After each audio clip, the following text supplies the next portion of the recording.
Buenos días a todos. Vamos a Buenos días. empezar con nuestra clase de música sacra, de música litúrgica, y para ello los invito a que comencemos invocando la presencia del Espíritu Santo sobre nosotros y que podamos ponernos en la presencia de nuestro buen Padre Dios a través de nuestra oración inicial.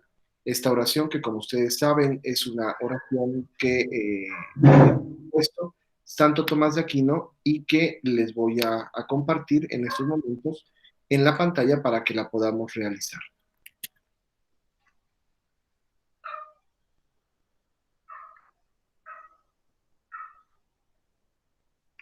En el nombre del Padre, y del Hijo, y del Espíritu Santo.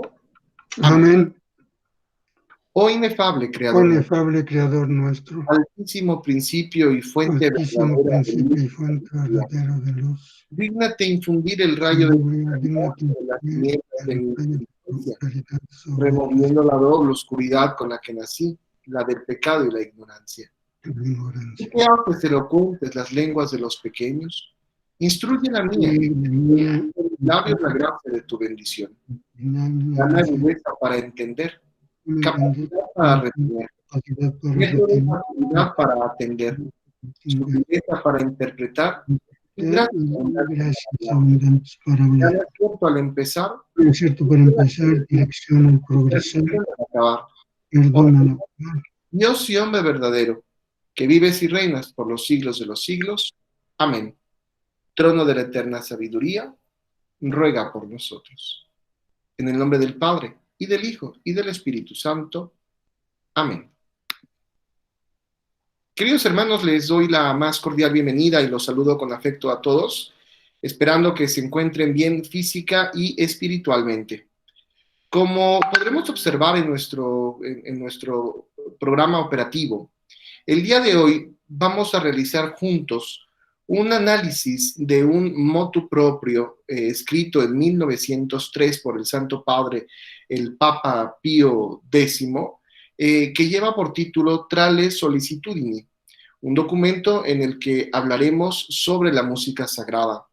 Si bien es un documento que es anterior al Concilio Ecuménico Vaticano II, particularmente a la Constitución sobre la Sagrada Liturgia Sacrosanctum Concilium, su estudio, su análisis nos permitirá poder tener una visión muy amplia, muy general, de las bases que fueron sustentando la redacción del documento final y sobre todo la reflexión de los padres sinodales o de los padres conciliares, perdón, en torno a la música litúrgica que, como ustedes saben, consagra el capítulo número 4 de la Constitución sobre la Sagrada Liturgia.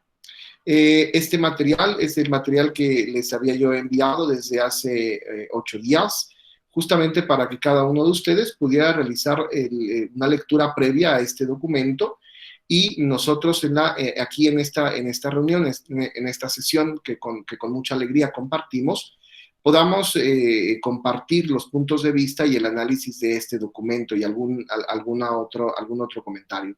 Creo que la clase de hoy será una clase de singular. El momento nos va a dejar mirar muchas cosas, unas muy actuales, unas que siguen muy vivas, otras que han entrado en desuso ciertamente con el paso y el devenir del tiempo, incluso por las mismas reformas litúrgicas auspiciadas por el Vaticano II. Para ello, como habíamos comentado hace 8 días, les había yo invitado para que algunos de ustedes pudiesen preparar algún comentario general en torno a este documento, Trale Sollicitudini. Entonces me gustaría ahora abrir esta sesión, me gustaría abrirla justamente cediéndoles el micrófono a cada uno de ustedes para poder escuchar algunas 2 o 3 participaciones con algún comentario que nos quieran hacer sobre la lectura de este motu propio que nos ofrece el Papa Pío X. Entonces, sin más, les cedo la palabra. ¿Quién de ustedes desea tomar la palabra para compartirnos su propia reflexión en torno a este motu propio? Yo, padre, Aurelia. Adelante, te escuchamos. Sí, padre, fue un texto que me resultó un poquito difícil, pero ya después en irlo leyendo, creo que ya fue un poquito más entendible. Desde algunos términos que no son comunes para mí, como cuando iba en el capítulo 2, en donde nos decía que tenías que cantarse un motete, yo dije, ¿qué es eso? O en el capítulo, en ese mismo capítulo, que era una cantata.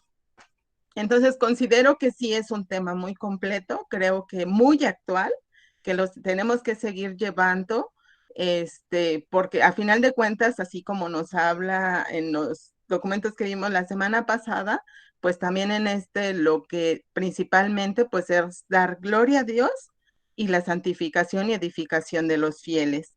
Yo creo que son capítulos muy completos, o es un documento muy completo en donde nos dice de manera, cómo debe de ser, de manera contextual, cómo debe ser la liturgia, desde un introductorio, después un gradual, que también fue algo que yo decía, ¿qué es eso también, no? Y ya después, pues ir investigando, pues ya nos da un poquito de entendimiento a esto, qué es una antífona, un salmo, un himno, cómo se canta la gloria, el Kiri, que van todos juntos, ¿no? Y creo que también nos da unas reglas muy, de cómo deben de ser los cantores, para qué están hechos, cómo se deben de ir formando cada uno, y de los instrumentos principalmente, y pues bueno, cuando nos habla cómo debe de ser los medios principales también. Creo que es un documento riquísimo en donde muchos podemos aprender. Pues muchas gracias, padre. Agradezco mucho tu participación, querida Aurelia. Te agradezco muchísimo que hayas leído. En efecto, es un texto que tiene algunos elementos que resultan un poco complejos para una primera lectura. Lo dices tú muy bien. Sí, entran aquí, por ejemplo, términos como motete, como cantata, antífona, ¿no? Y son términos, pero me parece que tu actitud frente al texto ha sido la correcta, que al momento que te has encontrado con un término que no conoces, lo has ido a buscar al diccionario.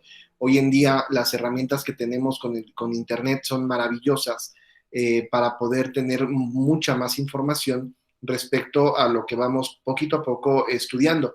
Entonces, te felicito y te agradezco tu participación, Aurelia. Nos vamos a dar cuenta que sí es un tema muy interesante y hoy incluso traigo para ustedes, traigo mucho material para compartir con ustedes. Voy a irlo compartiendo a lo largo de la exposición porque me gusta poner algunos ejemplos para que lo podamos ir comprendiendo de una mejor manera. Te agradezco muchísimo, Aurelia, te agradezco tu lectura y tu participación y le cedo la palabra a algún otro hermano que quisiera compartirnos su pensamiento. Sí, padre, buenos días, soy Carlos. Buenos días, Carlos, adelante. El documento en general, pues es un documento a rajatabla, ¿no? O sea, esto se tiene que hacer, esto se tiene que cumplir. Incluso, como usted decía, hay cosas que de hecho ya están superadas, ¿no? El hecho de que no se permitiera que las mujeres formaran parte de la música sacra, y otras situaciones interesantes, pero también hay muchas vigentes. En ese sentido, yo no entiendo mucho el documento cuando habla de que no se debe de hacer esperar al sacerdote en el altar mientras se interpreta la música, etcétera, y viendo algunos materiales de la época, en concreto de Pierluigi de Palestrina. Por ejemplo, el Kyrie dura casi 5 minutos. Entonces, yo digo, bueno, pues, si no se trata de dejar esperar al sacerdote ahí en el altar, el puro Kyrie dura 5 minutos y en general el Gloria como 10, y entonces Ya si le va uno sumando, pues incluso son más largos y complejos la polifonía compuesta y cantada y entonada en su momento que lo que ahora hacemos.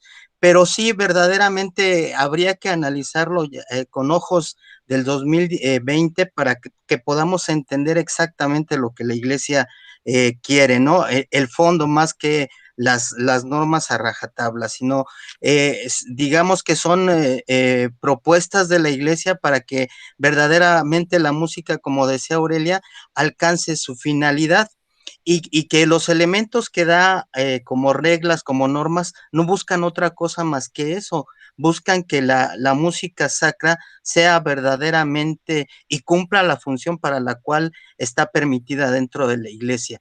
Y entonces aquí también tengo algunas cuestiones en cuanto a los compositores, ¿no? Habla mucho de que no se debe de permitir música profana, vamos, música popular, y en la actualidad pues es casi pura música popular.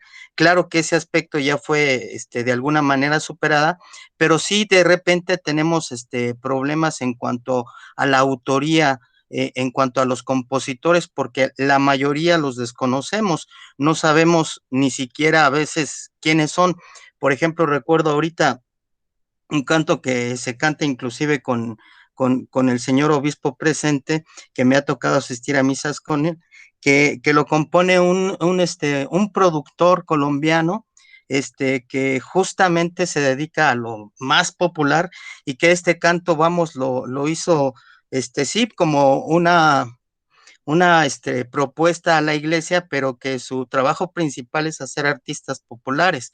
Entonces, uno dice, aquí es a donde uno no encuentra la conexión o no encuentra los motivos para que él haya compuesto esto, si en su país es un compositor, perdón, un productor muy afamado que ha hecho muchas estrellas locales. Entonces, en ese sentido, sí, es un poco difícil en la actualidad tener una música completamente limpia como lo pide este documento, pero que sí, somos exigentes, lo vamos a lograr. Carlos, te agradezco muchísimo tu participación. Tengo que decir que me emociona el poder escucharte, porque escucho a alguien que ha leído con detenimiento este documento y que le ha surgido dudas al respecto.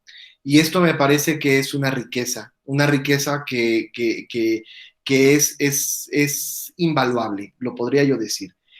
Porque cuando nos enfrentamos a un texto y este texto lo hacemos vivo, cuando el texto es tan vivo que hace surgir en nosotros dudas, preguntas, a veces incluso nos motiva para poder realizar algo más como es el caso en el que tú nos estás diciendo, pues es muy interesante y es muy, muy agradable poder escucharlo. Sí, en efecto, veo que hay algunas dudas que creo hoy van a salir adelante, van a quedar claras, ¿no? A lo largo de la exposición en esta reunión.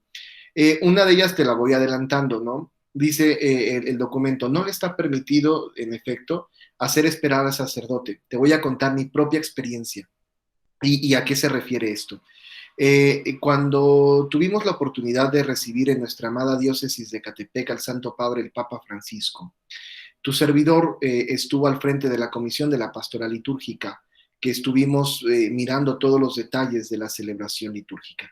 En todo momento estuvimos en contacto con primero, el maestro de las celebraciones litúrgicas de la Arquidiócesis de México, de Monseñor Ricardo Valenzuela, quien era la cabeza en México de toda la cuestión litúrgica. Es la persona la persona que se encuentra detrás de todas la liturgia de los viajes papales aquí en nuestro país. Pero estábamos en todo momento, estuvimos bajo la dirección de Monseñor Guido Marini, que es el maestro de las celebraciones pontificias, que es el ceremoniero del Santo Padre. Y entonces una de las normas que recuerdo cuando tuvimos una reunión, que fue muy claro y que me dijo, hay que cuidar mucho en torno a la música sagrada, que aquí en Ecatepec tuvimos la oportunidad de contar con la participación de la Orquesta Sinfónica del Estado de México a cargo del maestro Batis. Tuvimos la oportunidad de ir haciendo los diversos cantos que se estuvieron ensayando con mucha maestría para esta celebración litúrgica. Y recuerdo mucho que se nos dijo, cuando el Santo Padre ha terminado la procesión de entrada, ese es el ejemplo que te pongo, ha terminado la procesión de entrada, ha incensado el altar y ha llegado a la sede, termina el canto. Es decir, al Santo Padre no se le hizo esperar cuando ha terminado el rito. ¿Por qué? Porque de esto es de lo que se dice, ¿no? No hacer esperar al sacerdote, no habla de la duración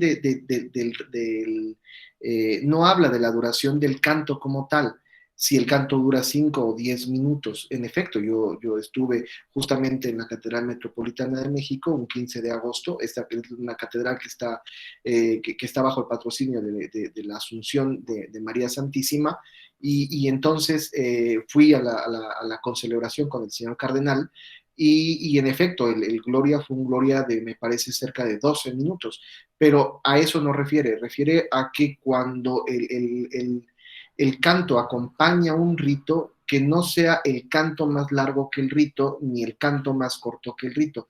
Esto también pasa mucho, por ejemplo, cuando celebramos la Eucaristía y tenemos la participación del mariachi, ¿no? De pronto cuando participa el mariachi, el sacerdote ha hecho la presentación de los dones, y si la misa es solemne y los va a incensar, a veces no hay oportunidad, el canto ha terminado y el sacerdote tiene que seguir el rito. Entonces, a esto refiere más bien la norma, ¿no? Y así como esta, vamos a darnos cuenta que hay muchas cuestiones que vamos a ir comprendiendo. Pero voy a rescatar una cosa que tú dijiste que es muy importante y que te agradezco que hoy compartas con cada uno de nosotros. No podemos hablar de la aplicación de un motu propio a rajatabla. No, que si la ley dice esto, así tiene que ser, de forma cuadrada y tajante. Tú nos has hablado sobre el conocimiento de la razón de ser del documento, del fondo, de la finalidad. Nosotros a eso le llamamos el espíritu de la norma, no la norma como tal. El Señor Jesús decía, la ley por la ley mata, ¿no? Pero el espíritu de la ley da vida. Y entonces eso también lo aplicamos nosotros en las cuestiones litúrgicas. Y entonces tú has concluido que el espíritu de la ley es lo que el documento afirma y lo hace oportunamente, que es la glorificación de Dios y la santificación de los fieles. Ese es el espíritu, eso es lo que se busca, y entonces hay que buscarlo. Cuando se refiere, vamos a entender qué se refiere con música popular, vamos a entender qué se refiere con música sacra, vamos a ir entendiendo poco a poco para darnos cuenta que no solamente se trata de la música con el acompañamiento del órgano de tubos y ya para poder ser cantada, no. También pueden haber otros instrumentos musicales, como ya lo hemos platicado en el capítulo 4 de la Constitución Sacrosanctum Concilium, ¿no? Puede haber la presencia de otros instrumentos tocados con maestría y que sirvan para el fin propio de la celebración litúrgica. Todos esos detalles los vamos a ir comprendiendo en un minuto más. Y bueno, pues les agradezco muchísimo a quienes nos han compartido esta lectura. Yo sé que todos la hemos realizado. Vamos a comenzar entonces con el análisis de esta... Sí, a sus órdenes. Me permiten hacer un comentario sencillito nada más, porque claro. Sí, son las normas, los lineamientos que nos indican aquí en este documento.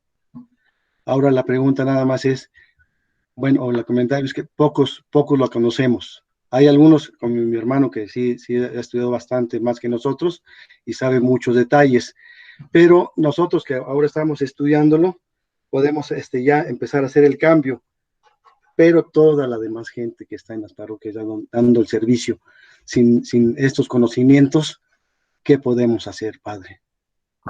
Te agradezco muchísimo, Rodolfo, esta aportación que es muy interesante. Entiendo cuál es tu duda y por supuesto, ¿qué es lo que podemos hacer, Rodolfo? Precisamente el instituto tiene una finalidad que es propia, que es la formación de agentes de pastoral. Todos los que están aquí formándose se están formando como agentes de pastoral, es decir, como actores de la evangelización en nuestra diócesis de Ecatepec, pero ya no ya no una participación pasiva en la evangelización, sino una participación mucho más activa, dado que ustedes están estudiando y están consagrando un poco de su tiempo para que después puedan compartir con los demás. Y en efecto, cuando los párrocos les envían a ustedes a este instituto para poder estudiar, la mentalidad de nosotros como párrocos es que ustedes adquieran los conocimientos adecuados para que después ustedes se conviertan en actores de la evangelización, como buenos laicos. Mañana lo vamos a escuchar en el Evangelio, en la fiesta de la Ascensión de Jesús. Vamos a escuchar tres mandatos, tres reglas, tres mandatos que nos hace Jesús, y entre uno de ellos es: vayan por todo el mundo a predicar, a hacer discípulos. ¿No? Esa es nuestra tarea, es la tarea del compartir. Y por supuesto estamos aquí para aprender. Una vez que hemos aprendido, vamos a poder compartir de manera maravillosa con los demás. Pero ojo, y esto lo vuelvo a decir, y ahora me alegro mucho que va a quedar grabado esto que les voy a decir. No se trata de la aplicación de normas, no se trata de la aplicación de reglas a rajatabla. Se trata más bien, como decíamos hace un momento con Carlos, que se trata de comprender el espíritu de la ley, el espíritu que está, el saber el por qué, porque cuando comprendemos el por qué, entonces lo vamos a realizar de mucha mejor manera, ¿no? Vamos a poder hacerlo. Por supuesto, lo veíamos hace 8 días, no todas las parroquias tenemos órgano de tubos, ¿no? De hecho, podemos decir que son contadas las parroquias, y nuestra situación económica de nuestra sociedad, de nuestra diócesis, de nuestro país, probablemente no nos den recursos suficientes como para tener órganos de tubos en todas las parroquias. Sin embargo, eso no quiere decir que estaremos mal, ¿no? Sino podremos ver las cosas maravillosas. Les decía yo que hoy les traigo algunos ejemplos para que se den cuenta que hay cosas bonitas, preciosas que se pueden hacer con cosas muy sencillas. Lo único que necesitamos es darle la importancia que merece, ¿no? Hay que darle, yo creo que esto es muy importante, comprenderlo, darle la importancia que tiene, comprender que la liturgia nos santifica, y si nosotros comprendemos que la liturgia nos santifica, entonces vamos a tomarlo como algo muy importante, y lo que es muy importante se prepara, se cuida. Yo cuando tengo la posibilidad de ver las celebraciones litúrgicas dentro de la catedral, como maestro de celebraciones litúrgicas que soy en la diócesis de Ecatepec, pues pongo mucha atención en todos los detalles: el coro, las áreas, los espacios celebrativos, los ministros, hago ensayos. Es decir, se cuida lo que se quiere. Entonces, sí, lo vamos a hacer como tal, y ustedes van a ayudar mucho. Tienen un papel muy importante, por eso es tan importante que ustedes estudien, para que después sean ustedes los que puedan compartir esta información con todos los demás. Pues muchas gracias por tu participación. Gracias, padre. Voy ahora a compartirles una vez más mi pantalla para esta presentación que con mucho cariño he preparado para ustedes sobre este motu proprio tra le sollecitudini, ¿no? Para irlo comprendiendo. Si hay alguna duda, con todo gusto me podrán interrumpir, se los decía. Primero tenemos que comprender cuál es el contexto histórico, cuál es el contexto litúrgico también, en el que Pío X vive, porque vamos a recordar que este motu proprio es uno de los primeros documentos que se escriben en el pontificado de Pío X. Tan es así que, si ustedes pueden ver la fecha de la firma de este documento va a decir, lo firma dado en nuestro Palacio Apostólico del Vaticano en la fiesta de la Virgen y Mártir Santa Cecilia, 22 de noviembre de 1903, primero de nuestro pontificado. Entonces, es el primer año del pontificado de Pío X y se escribe este documento. Este documento nace en 1903. ¿Y qué pasaba en 1903? ¿Cuál era el contexto litúrgico de 1903? En los templos se había arraigado un estilo de música que era mundano. Era este estilo de música, que era un estilo teatral, ¿no? Era el estilo teatral del siglo XIX, y este estilo musical estaba arraigado en las iglesias, en donde esta música pagana, esta música mundana, prevalecía por encima de los textos sagrados, que de alguna manera lo cubría o lo deformaba, y que había convertido en protagonista a la música litúrgica, perdón, a la música profana. Es decir, lo importante era la música como tal. ¿Me explico? Lo importante no era lo que decía la música, sino era la belleza de la música en sí mismo. Y como lo dije hace 8 días, y que ustedes mismos lo leyeron en el artículo del padre Jordi Piqué, en donde la finalidad de la música teatral, de la música clásica, es el gozo o la belleza como tal, que genera un placer estético. Entonces, la finalidad de esta música, que se había introducido en las iglesias y que se había introducido en este contexto, era precisamente ese, era la generación de un placer estético. Y entonces se había convertido en una protagonista la música con este estilo. Este motu propio del Papa Pío X lo va a llamar el estilo teatral italiano del siglo XIX, y lo expresa de una manera muy particular en el número 6 del motu propio. Pero Pío X, cuya imagen la podemos contemplar en la pantalla, tenía 2 grandes ideas que se van a plasmar de forma muy interesante a lo largo de su pontificado, y que nos va a dejar ver en este motu propio que consagra a la música sagrada. Primero, perdón, padre, sí. ¿nos puede compartir las diapositivas? Porque solo vemos la oración inicial. Ay, Dios santo. A ver, permítame. Le puse compartir la ventana y sí me la comparte según esto. A ver, gracias por... ¿Ya lo ven? Solo la oración inicial.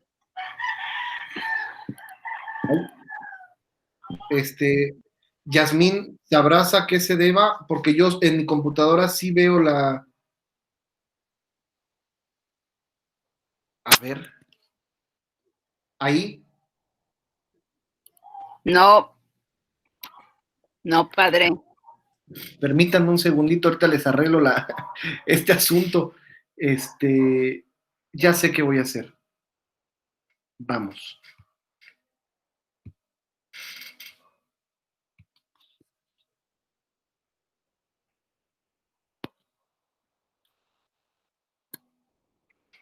A ver, ahí. Sí, padre, ya está. Vale, hice otra cosita, bueno, qué bueno que ya está. Entonces, gracias, gracias por la aportación. ¿Me habla, padre? ¿Perdón? ¿Me habla? No, es que no podíamos compartir la pantalla, Yasmín, como las otras veces. No sé por qué no nos dejó hoy el programa, pero me dicen que ya la están viendo. Gracias, Yasmín. Sí.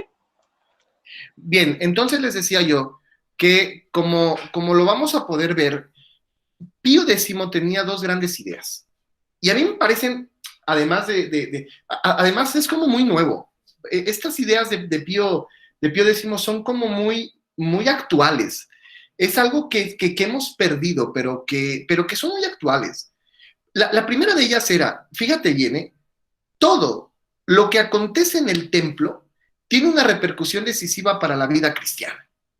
Es decir, no podemos pretender que lo que sucede en el templo se queda en el templo, porque entonces hablaríamos de una liturgia muerta, de una liturgia exterior, de una liturgia que se queda solo en lo externo.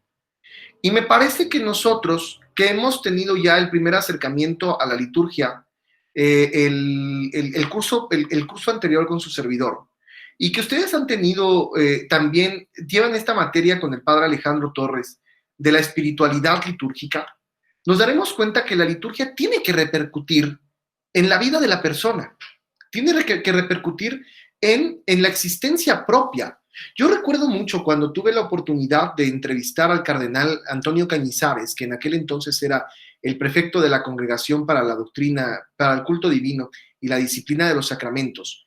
Cuando le hablaba yo sobre la liturgia, él me decía, en la liturgia está el futuro de la humanidad. El cardenal Robert Sará mantiene este mismo pensamiento. Y yo decía, válgame la Virgen pura, está bien que nos gusta la liturgia, pero afirmar que está el futuro de la humanidad.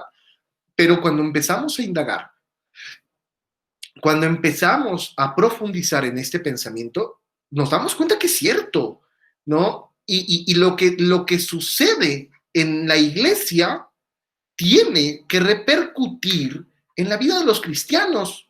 Si no, ¿para qué escuchamos la palabra de Dios? Si no, ¿para qué comulgamos el cuerpo de nuestro Señor Jesucristo? Si no, ¿para qué estamos ahí? Entonces, el Papa Pío X decía, todo lo que sucede tiene que repercutir. Y me gusta mucho porque ahora, cuando con esta pandemia estamos viviendo ahora, los sacerdotes que hemos transmitido o que transmitimos constantemente la celebración eucarística por las redes sociales, hemos empleado, o su servidor ha empleado, ¿no?, una fórmula de despedida del pueblo en donde no les puedo decir vayan en paz. Decirles vayan en paz sería algo que cualquiera con lógica podría decir, ¿y a dónde me voy? Si estoy confinado en mi casa, ¿no? Entonces la fórmula que estoy ocupando es hagamos vida lo que hemos celebrado. Llevémoslo a la vida cotidiana, a la vida de todos los días. Entonces, solo así vamos a poder comprender que la palabra proclamada, el cuerpo de Cristo que hemos recibido, aún no sacramentalmente, pero sí espiritualmente, tiene que tener incidencia en la vida, en la vida ordinaria.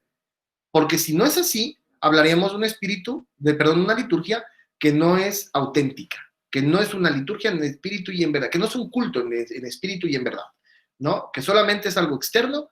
Y la liturgia no es eso, ¿eh? La liturgia es el ejercicio del sacerdocio de Cristo. Entonces, para él es muy importante. Y por lo tanto, esto nos va a dar paso a la segunda idea que tiene Pío X muy, muy marcada, que es la música es un elemento que es integrante y constitutivo de la liturgia solemne.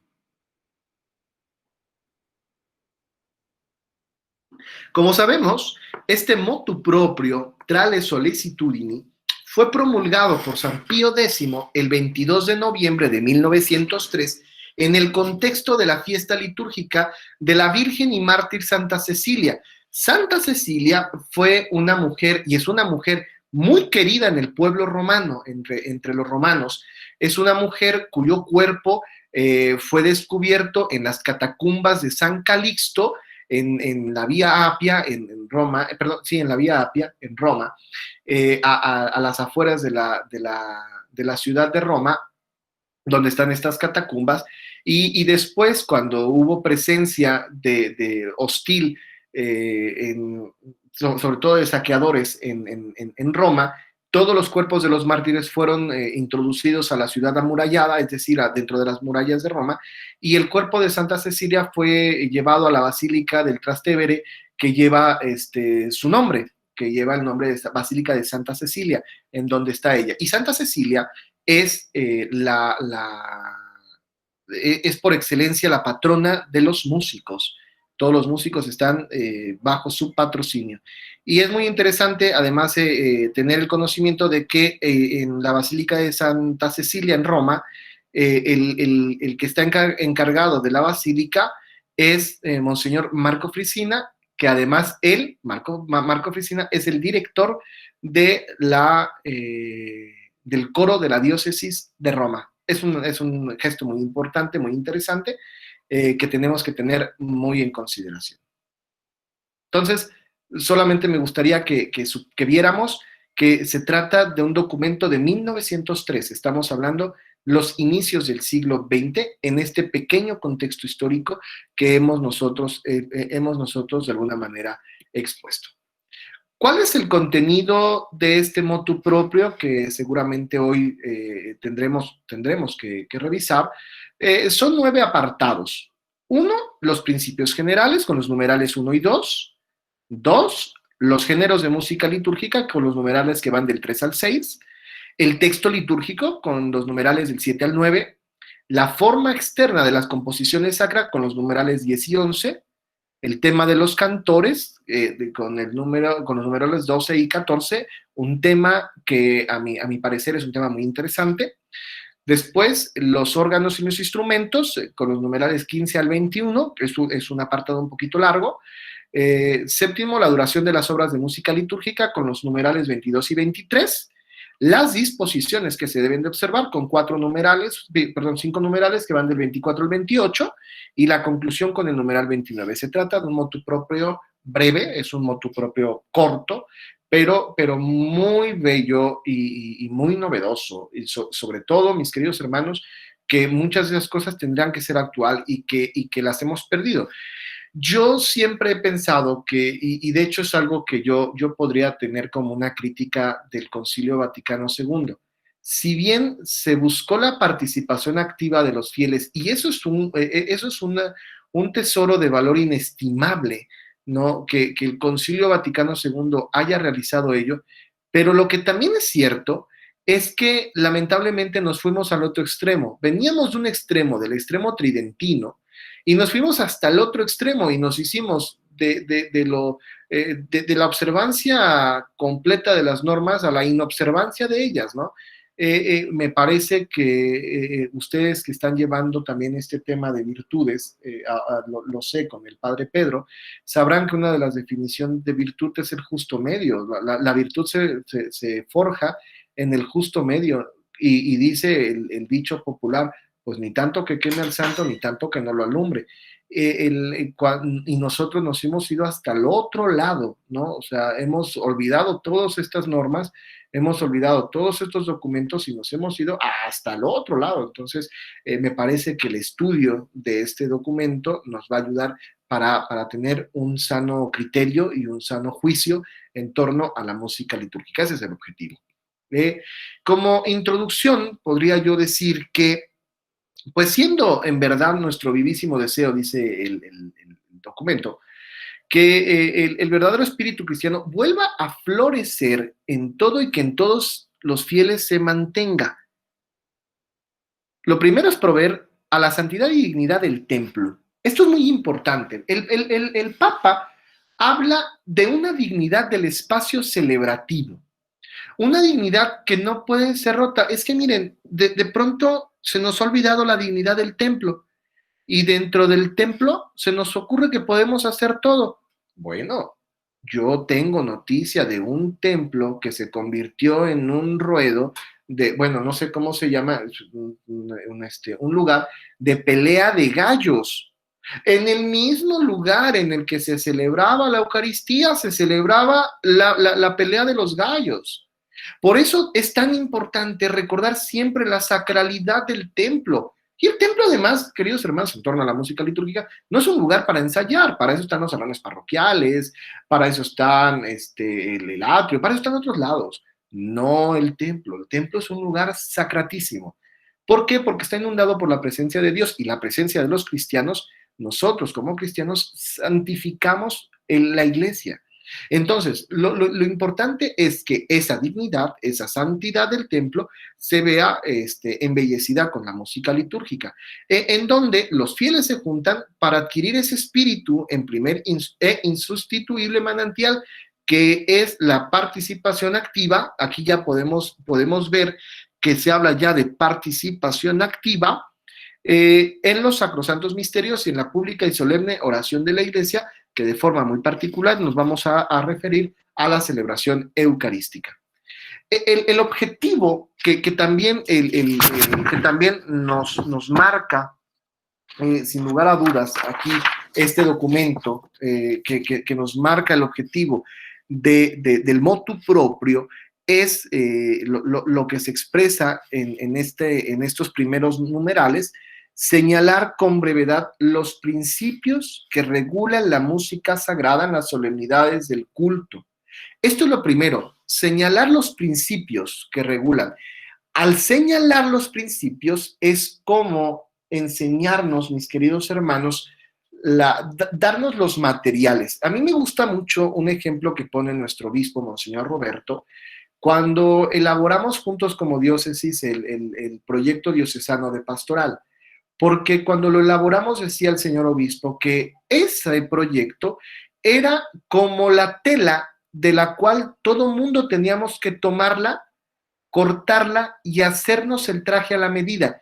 Cada parroquia, aun las que pertenecen a la diócesis de Catepec, tienen características diversas. No hay una parroquia igual a la otra. Por lo tanto, cada quien tenemos que hacernos el traje a la medida. Al estudiar estos documentos pontificios, vamos a conocer los principios, pero cada quien tendrá que saber aplicarlos en su realidad propia. Por eso les digo que es tan importante. No podemos entonces decir que los principios son así, cuadrados y a rajatabla. No, sino más bien son principios, y esos son principios orientativos, son principios que nos van a ayudar a tomar las mejores decisiones. Y vamos a condensar en el mismo tiempo, como en un cuadro, las principales prescripciones de la Iglesia contra los abusos más comunes que se cometen en esta materia. Entonces, hay que señalar los principios para ir en contra de los abusos. Esto es de lo que se tiene ahí como muy importante. Y entonces, de esta manera, vamos a señalar, en los principios generales cuál es la finalidad de la música sacra. Y como ya lo habíamos dicho, no tenemos que olvidar que la música sacra tiene la misma finalidad que la liturgia en sí mismo, que es la glorificación de Dios y la santificación y edificación de los fieles. Perdónenme, les puse 2 veces fieles, lo estoy leyendo. De los fieles. Entonces, esto es lo que no se nos debe de olvidar, que también estamos dando, sí, gloria a Dios, pero también se habla sobre la edificación de los fieles. Con ello voy dejo de compartir un poquito para hacer el último comentario, antes de tomar un breve descanso, y lo quiero decir que no se nos olvide que la liturgia también edifica y tiene que edificar a los fieles. Y de esto se trata, de la edificación de los fieles, edificarlos a través de la música litúrgica. La música también embellece, la música cambia la perspectiva, cambia el modo de ver las cosas, y me puedo atrever a decir que cambia comportamientos, que la música cambia la forma de ver las cosas. Pues mis queridos hermanos, son las 10 de la mañana, me gustaría poder darles un espacio de 10 minutos, si ustedes me lo permiten, para tomar un descanso, para poder ir al sanitario, para poder tomar un café, para podernos despejar un poquito al respecto y continuar en un momento más con el estudio y el análisis del motu propio, que es nuestra cuestión. Así que, si ustedes me lo permiten, a las 10 con 10 minutos nos volvemos a conectar. Muchísimas gracias. Gracias a usted, padre.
Muy bien, hemos regresado ya aquí. Vamos a retornar a nuestra reunión, a nuestra sesión, para continuar con el estudio de este documento. Les comparto que yo he aprovechado mi descanso de esta reunión para saludar a mis niños que están en el catecismo, porque hoy comenzamos con las clases virtuales del catecismo. Entonces fui a saludar a un par de grupos que están conectados a la plataforma de Zoom, y me ha dado mucha alegría, y les quería compartir esta alegría de estos niños que ya estamos nosotros ahora con la catequesis a través de estas tecnologías digitales. Bueno, vamos a continuar entonces con el estudio. Voy a volver a compartirles mi pantalla con las diapositivas que hemos preparado para ustedes. Muy bien, ahí las tengo ya. Y entonces nos habíamos quedado ya en los principios generales, especialmente en el número 1, en donde se nos manifiesta el fin de la música sagrada, que, como lo he dicho con anterioridad, es la finalidad es nada más y nada menos que la misma de la liturgia, la glorificación de Dios y la santificación. Pero aquí también me gusta este término que ocupa Pío X, que es la edificación de los fieles. Por lo tanto, vamos a mirar que también la música sagrada contribuye a 3 cosas, nos dice el texto.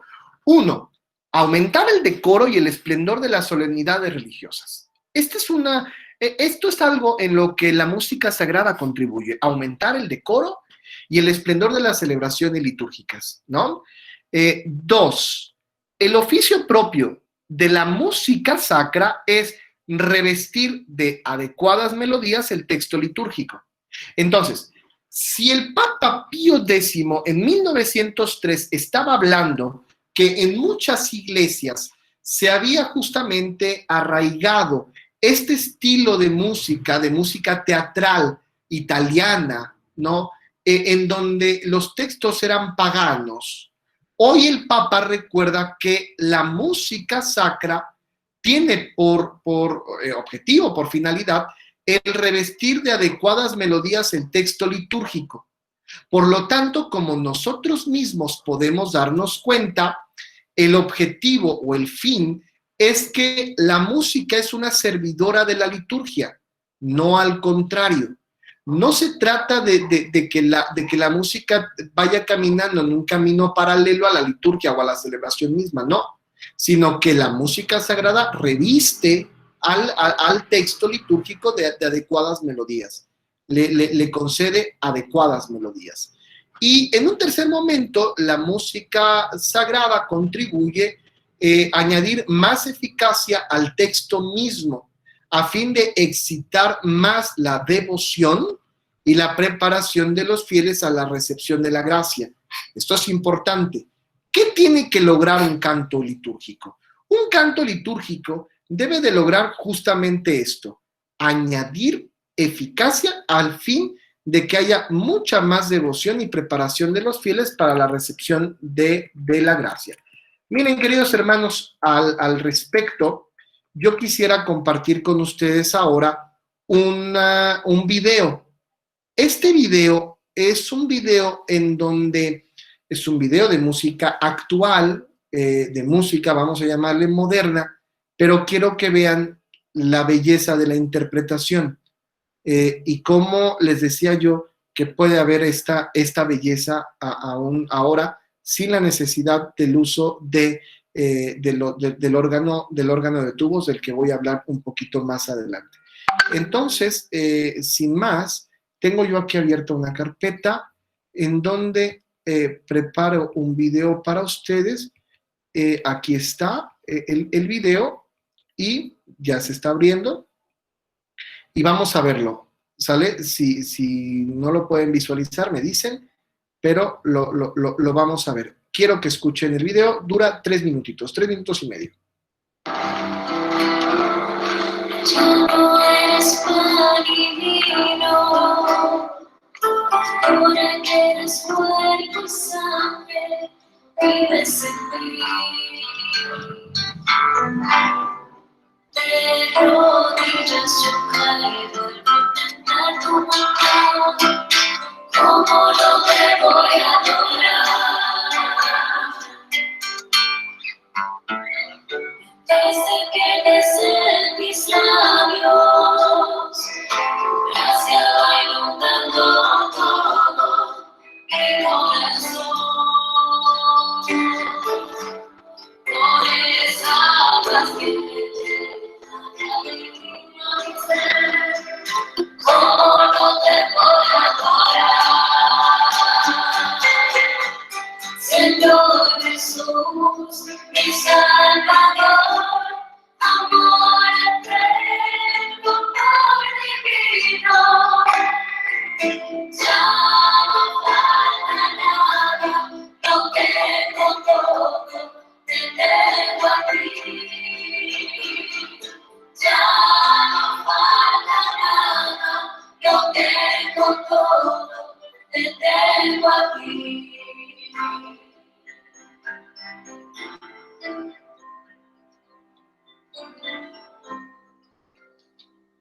Rey del universo, ¿cómo puede ser posible que busques mi amor? Tú cambias mi orgullo y te fijas en mí, ¿cómo no te voy a adorar? De rodillas yo te pido que el día cuando tú me llames sea como para mirar a los ojos y poderte decir cómo no te voy a adorar. Señor Jesús, mi Salvador, amor eterno, amor divino. Ya no falta nada, lo tengo todo, te tengo aquí. Ya no falta nada, lo tengo todo, te tengo aquí. Señor Jesús, mi Salvador, amor eterno, amor divino. Ya no falta nada, lo tengo todo, te tengo a ti. Ya no falta nada, lo tengo todo, te tengo a ti.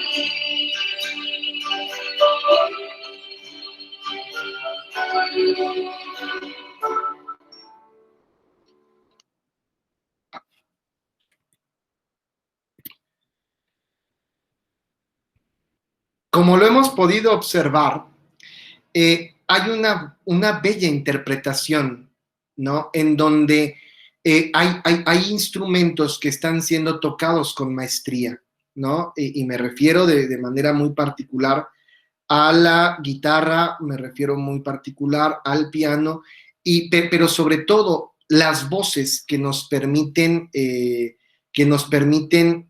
escuchar, ¿no? Que nos permiten escuchar.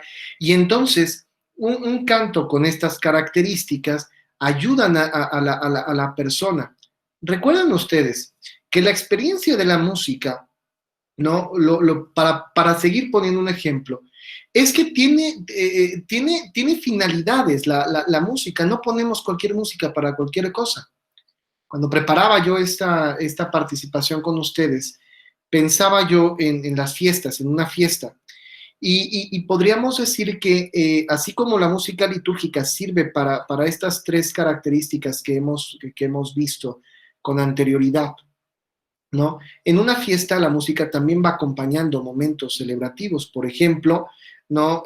Al inicio se pone una musiquita para la apertura, una musiquita bajita, rica, para poder que las personas vayan entrando, para que vayan ocupando sus lugares, para que vayan entrando en esta armonía, en este primer diálogo con quienes compartirán la mesa, etcétera, ¿no? Se trata justamente de esto. Después, un segundo momento con la música que empleamos en una fiesta, es la música que acompaña el momento de la comida, que es una música normalmente instrumental, normalmente más bajita, normalmente es una música que va a permitir la interacción de las personas en el diálogo, en el tomar los alimentos, es una música con ciertas características. Yo pienso que nadie pone valses o nadie pone música o salsas para comer, ¿no? Bueno, salsas me refiero al género musical, o cumbias, ¿no? No, esa música se va a tocar, pero en otro momento. ¿Cuándo? Cuando venga el momento del baile. Hemos terminado de comer y entonces viene un momento para bailar, para bajar la comida, ¿no? Entonces viene este momento y entonces vamos a poner música, merengue, vamos a poner salsas, cumbias, polcas, si ustedes quieren, lo que sea necesario para bailar. Ese es el momento, ya no hay cabida para otro tipo de música más que para la del baile. E incluso cuando vamos al cierre de la fiesta, hay una música muy particular, ¿no? Que para realizar la batucada final, un popurrí normalmente de canciones, ¿no? En donde nos van a acompañar a ciertas músicas, ciertos movimientos, para poder terminar con la música, ¿no? Para poder terminar con la música y con la fiesta en sí. Entonces, pues claro, por supuesto que también dentro de la liturgia la música tiene características muy particulares, son características que no podemos tener o que no podemos dejar de lado, ¿no? Entonces, esto es importante, recordar la finalidad de la música litúrgica, que son dos: la glorificación de Dios, la edificación de los fieles, pero también estas características que el motu propio nos va ayudando y que acabamos de ver en un ejemplo claro y concreto que se pueden lograr, ¿no? Y ese es uno de muchos, ¿no? Este es uno de tantos ejemplos que pudiéramos hacer, pero que me atreví a ponerlo como ejemplo, dado que es una música que ocupa instrumentos modernos que en nuestras parroquias se puede hacer, pero hay que aprender a tocar los instrumentos con maestría, ¿no? Eso es muy importante. Voy a continuar presentándoles la pantalla, ¿no? Para recordar aquí las tres cualidades propias de la liturgia, ¿no? Que son que es lo que conviene que nosotros sepamos. Tres cualidades propias, y al ser cualidades propias de la liturgia, por extensión son también cualidades propias de la música litúrgica. Son tres. Y son tres que hace unas clases atrás me habían hecho la pregunta y les había yo dicho que lo íbamos a responder. Aquí está la respuesta, ¿no? Primero, la cualidad de santidad. Es decir, la música litúrgica debe ser santa porque lo santo es lo que está separado. A ver, voy aquí para que me vean. Cuando yo hablo de santidad, hablo de consagración y hablo de aquello que está separado y que es exclusivo. De tal manera que la música litúrgica tiene que excluir todo lo profano, lo que es profano, lo que no ha sido creado para la liturgia. Recuerden que el compositor de música litúrgica está pensando en una celebración concreta y está creando una composición musical para un momento concreto, ¿no? Muy particular, de tal modo que dejamos de lado todo lo profano o aquello que huela a profano, porque de pronto hay canciones, ¿no?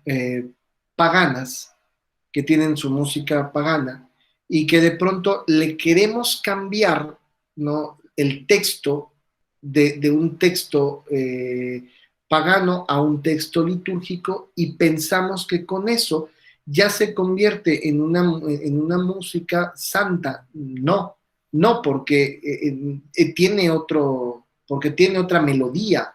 Entonces, por lo tanto, no es creada exclusivamente para la liturgia. Y de la música sacra se tiene que sacar todo lo que nos, incluso las reminiscencias, ¿no? Aquello que, yo escucho esta canción y me acuerdo de esto otro, ¿no? Entonces ya no se cumpliría con el objetivo. Y hay muchas de este estilo, ¿no? Muchas que ni siquiera son cristianas, que no son ni siquiera composiciones, como lo decía, me parece que era Carlos, que ni siquiera son realizadas por compositores cristianos, pero que como dicen algo bonito, como dicen algo bello, pues las podemos poner en la celebración litúrgica. Y entonces, pues un día me topé con una procesión eucarística en donde la banda de música interpretó Dios nunca muere. Ay, padre, pues es que es Dios nunca muere. Sí, pero no fue creado para eso, ¿no? O sea, hay música propia, pero no. Entonces, esa es la característica de la santidad. Una segunda característica o cualidad propia de la liturgia es la bondad de las formas, ¿no? Es decir, que tenga un arte verdadero, porque no es posible que sea de otra manera, ¿no? Sino que tiene que ser arte verdadero. Y aquí es en donde yo les decía, se tiene que manifestar arte, porque la iglesia siempre ha sido productora de arte. Y a mí me preocupa que nuestra iglesia del siglo XXI pareciese que ya no produce más arte. Parece que ya los artistas van por su camino y la iglesia va por el suyo, mientras que la iglesia por siglos fue promotora de arte y de todo tipo de arte, ¿no? O sea, en la pintura, en la escultura, en la arquitectura, en la música, ¿no? Y grandes composiciones que hoy, en lugar, les decía yo, que en lugar de realizarse en el contexto de las celebraciones litúrgicas, se realiza afuera. El órgano monumental, de tubos más grande de México, no está en una iglesia, está en un teatro. Entonces, son de las cosas que uno dice, pues nos están excluyendo, ¿no? Algo que es muy nuestro. Entonces, también arte, y el arte verdadero no solamente se logra con el órgano de tubos, sino cuando tocamos con maestría un instrumento musical, podemos lograr arte. Entonces, cuando la música está revestida de esta bondad de forma, de verdadero arte, pues es arte para la liturgia. Y la tercera cualidad de la liturgia y de la música litúrgica, por supuesto, es la universalidad, de tal manera que cuando se escuche, cuando un fiel pueda escuchar una música litúrgica que sea procedente de otra cultura, de otra nación, también la expresión que tenga o la experiencia que tenga sea una experiencia buena, ¿no? Una experiencia porque el arte es universal, es bello aquí y en cualquier lado. Entonces, esto es muy importante y lo tenemos que tener como con mucha consideración, ¿no? Entonces, estas son las tres cualidades que deben de tener. Y entonces aquí podemos darnos cuenta que realmente muchos de nuestros coros tienen esos carismas, ¿no? Voy a poner otro ejemplo que conocemos todos. La señora Claudia, con el Ministerio de Música Nueva Vida en la Catedral, toca su guitarra con maestría, lo sabe hacer. La iglesia, lamentablemente, y aquí sí tendría yo que ser como muy duro, pues no es un laboratorio en donde me han dicho a mí, padres que no sabemos cantar, y en efecto, luego hay gente que canta medio feíto, ¿no? Y entonces me dicen, padre, no sé cantar, pero lo hago con todo el corazón. Bueno, probablemente tu carisma no es el cantar y tienes que buscar tu carisma con el que puedas embellecer a tu iglesia. Pero la iglesia no es un laboratorio. A la iglesia no vamos a experimentar. No es de que ahí estamos aprendiendo a tocar guitarra y vamos a la iglesia a tocar. No, a la iglesia vamos a tocar con maestría. Y hay tanta gente y tantos coros que lo hacen tan bien, ¿no? Pero tan bien. Tocar la guitarra, cantar. Hay voces espectaculares en la diócesis, ¿no? Solo hay que poner mucha atención y podemos decir, es que son voces espectaculares y se pueden lograr cosas maravillosas. Y hay muchas parroquias que lo pueden lograr, que no pierdan de vista esta parte, ¿no? Esta parte de la belleza de la música y lo que la música debe de provocar en el fiel, que debe de meterlos en un ambiente de oración, en un ambiente de recogimiento, y no tiene que ser o aturdir los oídos y desconcentrarnos y que no se escuche el texto, etcétera, ¿no? Entonces yo creo que lo podemos hacer con nuevos instrumentos, sí, guardando estas características propias. Espero que hasta aquí no haya ninguna duda, pero voy a continuar con la presentación de ello. Ahora bien, el texto en el segundo momento nos va a presentar los géneros de música, que nosotros sabemos que son tres, ¿no? Que son tres. Uno, el canto gregoriano. Dos, que es la polifonía clásica. Y tres, que es la música moderna. Vamos a hacer un breve comentario al respecto. Este motu propio, como ustedes podrían haberse dado cuenta en el número 3, hace un gran elogio al canto gregoriano e incluso lo califica como el canto propio de la Iglesia romana. Es un canto antiquísimo que ha sido heredado de los padres y que ha sido cuidado con mucho celo. De hecho, no me dio la oportunidad de bajar un video que quería yo presentarles, pero es un video donde dos jóvenes seminaristas están queriendo darle realce al canto gregoriano, ¿no? Jóvenes seminaristas, porque es algo que se puede y que se puede lograr. No podríamos decir que es algo ya acabado, no. Es algo que incluso podríamos llegar a hacerlo y aún en nuestras comunidades parroquiales. ¿Qué implica? Implica el deseo de querer hacer algo, ¿no? También, y el estarle macheteando a veces a la situación. El canto gregoriano es el modelo de la música religiosa, ¿no? Una composición religiosa, dice el motu propio, será más sagrada y más litúrgica cuanto más se acerque al aire, a la inspiración y al sabor de la melodía gregoriana, y tanto menos digna del templo cuando más diste de este modelo soberano. Para el Papa Pío X, en el contexto de 1903, el canto gregoriano es el canto por excelencia de la Iglesia, y así lo es. Hoy en día es un canto no alejado de nosotros. Ya les he puesto varios ejemplos de este canto gregoriano. Hoy no hago un ejemplo más de canto gregoriano porque los conocemos bien. Más bien podríamos hacer un segundo ejemplo. Ahora se los voy a poner. En un segundo momento encontramos la polifonía clásica. Ya en algún momento les había yo presentado estos videos que nos ayudaban a mirar cuál es la diferencia entre el canto gregoriano y la polifonía. Como su nombre lo indica, polífonos, no quiere decir múltiples sonidos, son sonidos que se van encontrando entre sí, ¿no? Justamente en la polifonía clásica, el ejemplo que el Papa Pío pone es el ejemplo de Pedro Luis de Palestrina o Pierluigi da Palestrina, que es el ejemplo como a seguir, en donde cada uno de nosotros también podemos tomar parte activa, ¿no? Dentro de estas composiciones. Aquí sí, les voy a presentar un video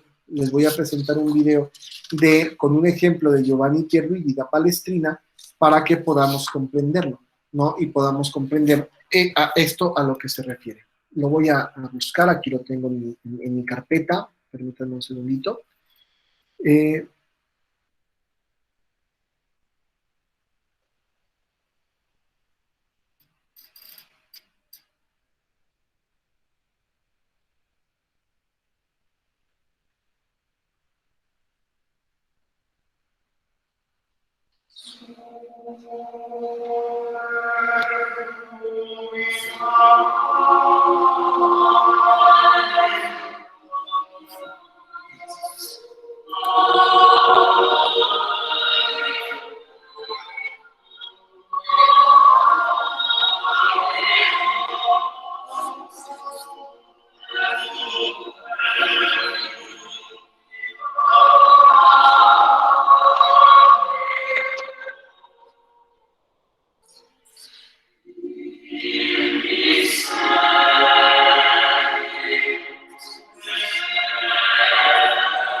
Déjenme hacer una pequeña pausa en el comentario que estamos haciendo para preguntarles a alguno, con uno que me pueda apoyar, ¿qué le ha parecido este canto que hemos escuchado?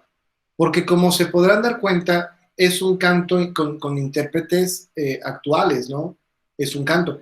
Es un canto que, por ejemplo, estamos llevando a cabo aquí en la diócesis de Ecatepec, a través del coro diocesano. Este es el objetivo de ese coro muy particular que acompaña las misas más solemnes de nuestra diócesis de Ecatepec, y que les voy a dar un adelanto, ¿no? Aquí en la diócesis de Ecatepec, con este coro diocesano, se ha creado ya una misa, se ha compuesto una misa concreta para los 25 años de la erección de la diócesis, que la vamos a escuchar justamente en esta celebración eucarística, ¿no? Es decir, se sigue creando y seguimos trabajando por el fomento de la música litúrgica.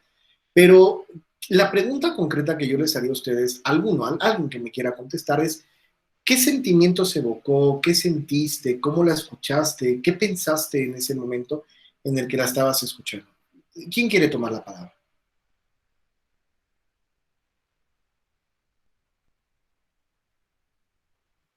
¿Yo, padre? Adelante, te escucho. Pues más que nada, me relajó, y así como que para concentrarme y estar en reflexión, es lo que me dio me sensibilizó, en una palabra. ¿Tú crees que particularmente esta obra que acabamos de escuchar, sirva para elevar los espíritus de los fieles a la contemplación del misterio divino? Claro, claro que sí. Entonces, gracias, Blanca, como nos podremos dar cuenta, ayuda mucho a cumplir con el objetivo, ¿no? Entonces, la persona que lo escucha... Ay, Dios santo. Primero Giovanni Pierluigi, y luego quién sabe quién me puso eso. Bueno, entonces, pues nos ayuda al respecto, ¿no? Y entonces tenemos este ejemplo. Bien. Padre. A sus órdenes. Yo también comparto la idea del sentimiento de que este tipo de interpretaciones ayudan a elevar el espíritu de las personas, de cada uno de nosotros. Sin embargo, hay otra parte. Yo, por ejemplo, podría decir, porque antes lo vivía, que este tipo de interpretaciones también tanto te relajan que te hacen dormir, que te hacen llevar como que pues a ese, pues sí, un descanso, pero como uno se duerme. Las personas no estamos acostumbradas o no están acostumbradas a este tipo de interpretaciones. Obviamente, como lo ha mencionado usted, es un proceso que la diócesis está trabajando, que cada uno de nosotros que estamos tomando este curso, pues también, porque sin duda alguna muchos preferimos la guitarra. En lo personal, pues me gustaría ya como que meterme más un poco al órgano, un poco aprendiendo en el seminario, pero es ese punto, ¿no? Cada uno de nosotros, en primer lugar, miembros del instituto, pues meternos más a este tipo de interpretaciones, este tipo de vivencia, para poder ya en la Eucaristía, pues no ser los primeros que estemos pestañeando, ¿no? Porque sí es sentimental, sí eleva el espíritu, pero pues cuidar esa parte. Padre, con respecto a esto, bueno, nos va a relajar, nos va a invitar a la contemplación. Esa palabra, pues quiere decir que ya vamos a ir dispuestos, como cuando tenemos pensado ir a la celebración. Yo voy a ir dispuesta a lo que voy a participar de la liturgia. Entonces, sí me va a proporcionar esto, pero yo debo de ir preparada, pues a no quedarme dormida, a saborear este tipo de música y sobre todo, pues a elevar mi espíritu lo más que pueda para alcanzar el objetivo de lo que me están brindando. Muy bien. Y aquí yo nada más haría ya un comentario que les comparto, pero ya no lo voy a hacer como profesor de liturgia, lo voy a hacer con la visión de párroco, porque ustedes deben de recordar que su servidor también es párroco. Y entonces aquí en la comunidad, aquí en la parroquia, si bien hay que tener la sensibilidad, desde mi punto de vista, por supuesto, hay que tener la sensibilidad litúrgica, para saber definir en qué momento se debe de emplear qué tipo de coro, qué tipo de música para nuestras celebraciones. Pongo el ejemplo. Cuando nosotros vamos a salir a misionar, porque aquí yo salgo de misiones, yo salgo, toco puertas, estoy en la calle, porque me gusta además hacerlo, me gusta mucho también esta parte. No crean que mi parroquia o mi pastoral todo es estar aquí en el escritorio estudiando, ¿no? O dando cursos. No, yo hago lo mismo. Salgo, estoy con los niños, juego, corro, voy, soy un sacerdote y además soy joven. Y entonces, cuando nos vamos a misionar, la celebración eucarística del envío a la misión, por supuesto que el coro es un coro que tiene una batería, que tiene bajo, que tiene guitarra, y que nos ayuda a cumplir con el objetivo de esta celebración muy alegre, muy dinámica. Sí, todos los cantos son litúrgicos, eso sí, o sea, todos son litúrgicos, pero interpretados con esta vivacidad, con esta alegría, con esto, ¿no? Pero también celebro la Navidad, por ejemplo, y considero que la celebración de la Navidad, al celebrar el misterio del nacimiento de Jesús, puedo echar mano del coro diocesano cuya sede es mi parroquia, afortunadamente, ¿no? Porque ellos aquí están. Y entonces el órgano de tubos, bueno, que no es un órgano de tubos, es un emulador, ¿no? Pero muy bien sonorizado. Este año, muy particular, contraté un trompetista, ¿no? Entonces, el sonar de las trompetas, el órgano de tubos, le da a la celebración una solemnidad que al inicio de mi estancia aquí en la parroquia me daba miedo como párroco decir, es que la gente se va a aburrir, ¿no? Cuando pensamos esta parte, cuando pensamos la liturgia como show, se va a aburrir. ¿Qué observé? He estado aquí con la gracia de Dios 4 navidades, 3 o 4, no. Pero cada año viene mucha más gente solo por escuchar el coro. Porque dicen, es que nos gusta mucho esa misa. Porque es una misa con cantos propios de la liturgia navideña. Aves Fideles, cantos en latín, ¿no? Y la gente viene, participa y le gusta, ¿no? Entonces, hay que también saber diferenciar cuando vamos a poner un tipo de música, cuando vamos a poner otro tipo de música, y entonces esta sensibilidad pastoral nos va a ayudar a ser muy dinámica nuestra pastoral también. Por supuesto que en la misa de envío a la misión no voy a poner al coro diocesano porque probablemente no es la mejor elección, ¿no? Probablemente en la misa de las primeras comuniones no voy a colocar al coro diocesano porque no es la mejor elección. Voy a emplear al otro coro. Entonces se llaman dones y carismas. Y los carismas son los que van embelleciendo y tenemos que tener esta sensibilidad litúrgica. Eso no se nos debe de olvidar, ¿no? Entonces yo considero que no es satanizar a una, no es satanizar a la otra, sino es a saber hacer una conjunción bellísima de esto, porque el canto gregoriano lo cantamos. Cuando el Padrecito canta, ¿no? El canto del Padre, que no está sostenido por ningún órgano, por ningún instrumento, es canto gregoriano, ¿no? La notación del misal romano, por Cristo con él y en el latidio, es canto gregoriano, ¿no? Entonces hay que saber interpretarlo por lo menos. Entonces, esto también es muy importante. Bueno, vamos a continuar con la presentación. Ahora, con esta ya hemos visto, y viene ahora esta pequeña consideración. Perdón, antes de hablar de esta consideración, déjenme solamente hacer un último comentario.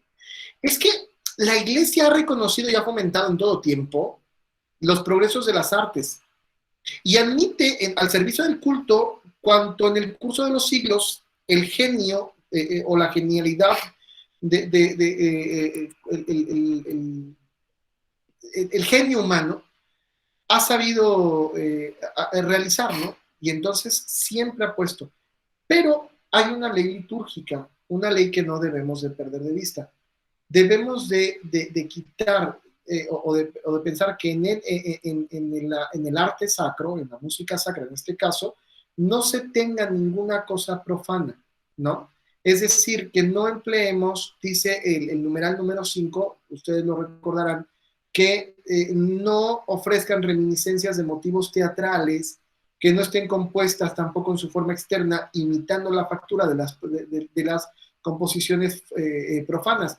Por lo tanto, hablamos de melodías y canciones paganas que al ser colocado con una música cristiana tratan de ser introducidas o que no fueron creadas para la celebración litúrgica, ¿no? Y entonces de pronto andamos cantando canciones de los Rolling Stones, ¿no? Dentro de la liturgia, ¿no? O andamos cantando canciones paganas dentro de la liturgia. Eso es lo que no está bien, o sea, no está bien. Y no es que el padre Jonathan sea estricto, porque a mí luego, es que usted es estricto, ¿no? Es que no está bien, simplemente no es correcto, no es adecuado, ¿no? Entonces, esto es algo que tenemos que tener como muy interesante. Cuando pasamos entonces al tercer numeral de la Mediator Dei, vamos a hablar ahora sobre el texto litúrgico, ¿no? Y habrá que recordar, dice el texto, dice la Mediator, perdón, dice el motu proprio, que la lengua propia de la Iglesia romana es la latina, pero recuerden ustedes que es un texto escrito antes del Concilio Vaticano II, por lo tanto, este numeral fue reformado con el Vaticano II, porque se acepta el uso de la lengua vernácula, de la lengua de la región. Entonces, esto es muy importante. Lo que sí es que el texto litúrgico, que es revestido por la melodía, debe de cantarse tal y como está en los libros, sin alteraciones, sin posposiciones de palabras, sin repeticiones indebidas, sin separar sílabas. Es decir, ¿qué es lo que quiere decir? No, vamos aquí a hacer un claro ejemplo. Cantar el Gloria, ¿no? Vamos a cantar el Gloria. Bueno, pues el Gloria tiene un texto litúrgico que está en el misal. El misal nos presenta el texto litúrgico. Ese texto litúrgico puede ser revestido de una melodía. Y hay muchas que son muy bellas. Lo que no es lícito es cambiar ese texto litúrgico. Voy a ponerles un ejemplo. Vamos a cantar gloria.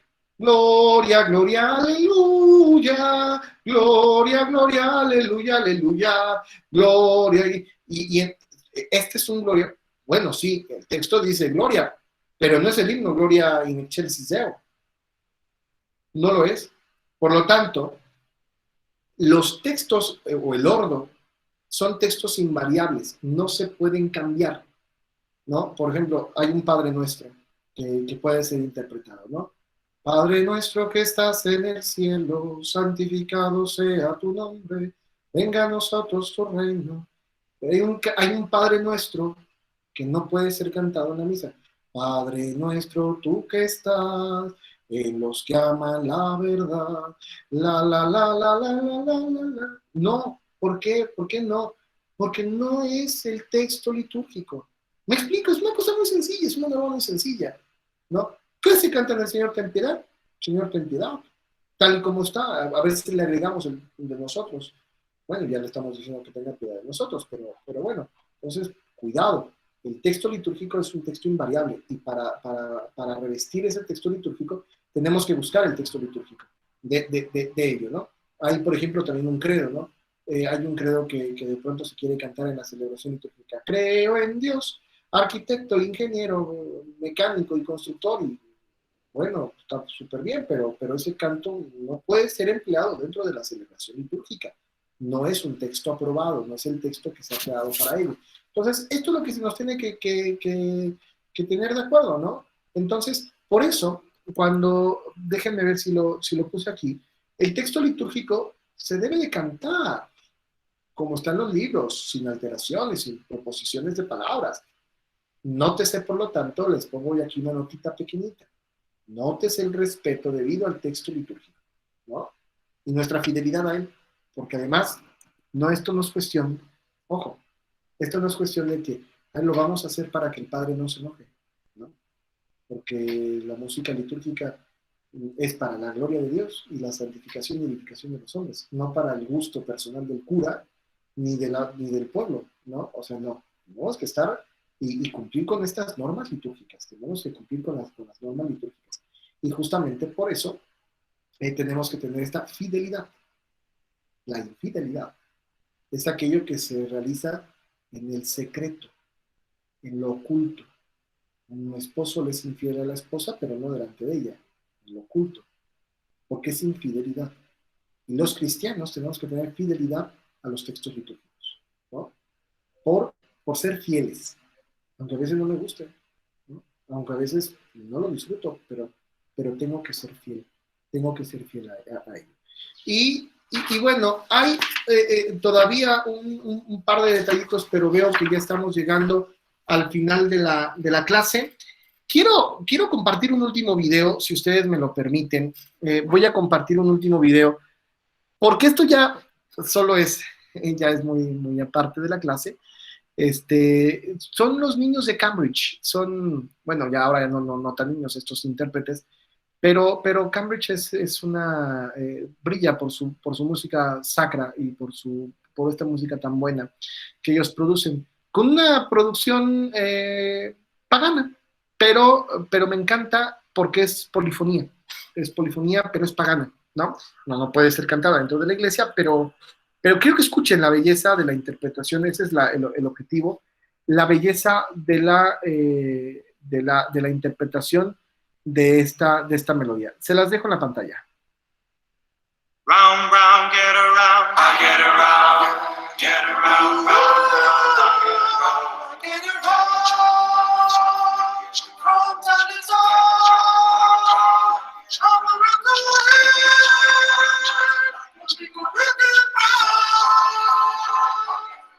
I'm getting bugged driving up and down the same old strip. I gotta find a new place where the kids are hip. My buddies and me are getting real alone. Yeah, the bad guys know us and they leave us alone. I get it wrong from time to time. I'm a little rock and roll. Get around, round, round, round.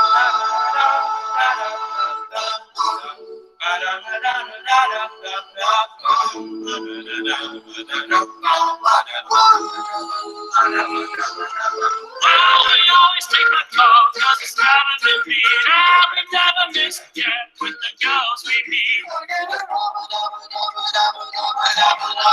skies go steady, 'cause it wouldn't be right. Let's go on a Saturday night. Get it wrong, from time to time.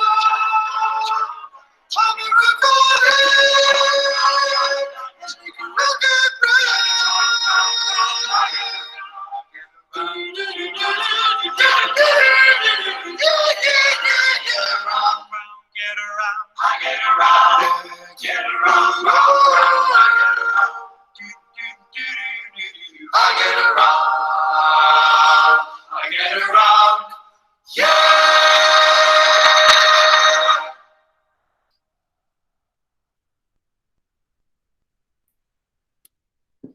Los niños del colegio de Cambridge. Bueno, ya no tan niños aquí, ¿no? Ya jovencitos, adolescentes.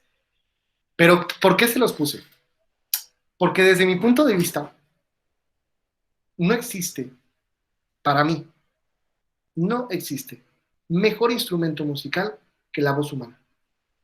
La voz humana por sí sola puede generar cosas maravillosas, increíbles, pero necesitamos ensayar, necesitamos domar, ¿no? Al caballo, a la bestia se le doma, a la voz humana se le ensaya, se le pone atención, ¿no? Porque esto no puede salir de la noche a la mañana, ¿no? Por eso implica mucho. Pero para que nos demos cuenta que la música que sale, que no tiene acompañamiento de ningún estilo, puede ser bellísima en sí misma, ¿no? Y entonces podría servir muy bien para los fines propios de la liturgia y de la música sacra. Me parece que es muy interesante todo lo que hasta aquí hemos podido observar, todo lo que hemos podido ir reflexionando. Yo espero con todo mi corazón, con todo el corazón de este humilde profesor, que podamos verdaderamente como ir profundizando, pero sobre todo cayendo en la cuenta que podemos embellecer las celebraciones litúrgicas con la música sacra y la importancia de la interpretación y de la buena interpretación de la música sacra. Esto nos puede ayudar también mucho en nuestra propia espiritualidad y como se los he dicho también, ¿por qué no hablar sobre procesos de evangelización? Hoy creo que nuestra diócesis de Ecatepec está apostando fuertemente por los procesos de evangelización y desde la Vicaría de Pastoral me parece que la cosa va muy bien. Pero también el proceso de evangelización busca el hacer verdaderamente discípulos del Maestro. Esto es lo que busca. Y también la música litúrgica, la música sacra, también puede ayudar. Eso ayuda a todo ello. De tal manera que entonces hago mías las palabras de Pío X, que también la música sacra, ¿no? La música sacra tiene que ayudar mucho a la persona misma. Bueno, pues si ya no existe ninguna otra duda o alguna otra consideración, voy a enviar ahorita inmediatamente un documento para que lo podamos leer. Este es un quirógrafo de Juan Pablo II que escribió Juan Pablo II, que escribió en el año de 2003. Es un documento ya muy actual, actual hace 17 años, pero que este documento, este quirógrafo que escribe Juan Pablo II, lo hace con ocasión del 100º aniversario de la promulgación de este motu proprio, de tal manera que va a realizar una relectura de ese documento y lo va a ir haciendo nos va a ir recordando las cosas actuales. Este texto lo vamos a poder leer y vamos a poder hacer un pequeño análisis interpretativo para seguir poniendo mucha atención. La próxima clase concluiremos con el análisis de este motu propio y algunos ejemplos que tenemos propuestos para poder disponernos después al análisis ahora de la instrucción Musicam Sacram, que ya es una instrucción después del Vaticano II y que nos va a ayudar a comprender. Pues si no tienen ninguna duda, les agradezco muchísimo. Espero de corazón que esta clase les guste, que cumpla con sus expectativas, y sobre todo pues que ayude al objetivo del Instituto Teológico de Formación para Laicos, que nos ayude muchísimo para poder caer en la cuenta de la belleza que existe. Entonces, no sé si hay algún otro que quiera hacer algún comentario. Padre, solo preguntarle si nos va a enviar las diapositivas que ahorita con las que nos ilustró. Sí, yo no tengo ningún problema, nada más que hay una cosa. No sé si recuerden que les decía yo cómo es el método. Yo todas las clases que comparto con ustedes son clases que preparo. Cuando preparo las clases, preparo también las diapositivas. Entonces, es una presentación que voy haciendo más grande cada vez, ¿no? No hago presentaciones como hoy, sino que las voy haciendo cada día más grandes. Si ustedes me lo permiten, ¿no? Al final del curso yo les puedo proporcionar ya todo lo que estudiamos, ahora sí, porque si no, entonces cada clase la voy haciendo una modificación y voy poniendo algo más. Pero sí, con todo gusto, yo no tengo ningún problema en compartírselos, ¿no? Para que ustedes lo tengan sin ningún inconveniente. Bueno, pues los dejo, ya está por ahí el padre Pedro. Ahora sí voy a ponerle aquí, detener la grabación. Que Dios les bendiga, que tengan todos bonita tarde, cuídense mucho y les escribo en un segundito más. Que Dios los bendiga. Gracias, Padre, que Dios lo cuide. Hasta luego. Gracias, Padre. Gracias, padre. Hasta luego.